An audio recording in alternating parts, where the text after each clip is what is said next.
গ্রামের এক কোণে ছোট্ট কাঁচা বাড়ি। সেখানেই থাকত রাসেল, বয়েস ৮। তার বাবা চাষবাস করে আর মা হাঁস মুরগি পালেন। রাসেলের প্রিয় বন্ধু ছিল একটা লাল মোরগ। সে মোরগটার নাম রেখেছিল লালু। প্রতিদিন ভোরবেলা লালু কুকুরুকু করে ডেকে রাসেলকে ঘুম থেকে উঠাত। রাসেলও খুশি মনে দৌড়ে গিয়ে বলত, আজ তোকে ভাতভাজা খাবার দিব। লালু যেন রাসেলের কথাও বুঝত। তারা একসঙ্গে খেলত আর বিকেলে পুকুর পাড়ে বসে থাকত। গ্রামের সবাই বলত, মানুষ আর মোরগের এমন বন্ধুত্ব আগে কখনো দেখিনি। একদিন হাটে বিক্রির জন্য মা লালু মোরগটাকে নিয়ে যেতে চাইলে রাসেল কেঁদে ফেল। সে বলল, ও আমার বন্ধু মা, ওকে আমি কোথাও যেতে দিব না।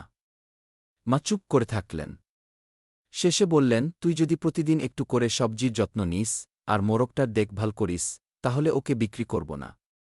রাসেল রাজি হয়ে গেল। এরপর থেকে রাসেল প্রতিদিন সকালে উঠেই লালুর ডাক শুনে ঘুম থেকে ওঠে, গরুর ঘাস কেটে আনে আর নিজ হাতে সবজির গাছে পানি দেয়। লালু ঠিক রাসেলের পেছন পেছন হাঁটে, যেন বলে, ভালো করছিস বন্ধু। ১ মাস পরে রাসেলের সবজি বড় হয়ে গেল। মা খুশি হয়ে বললেন, তুই সত্যি অনেক দায়িত্ববান হয়ে গেছিস। লালু এখন শুধু মোরগ না, তোর ভাইয়ের মতো।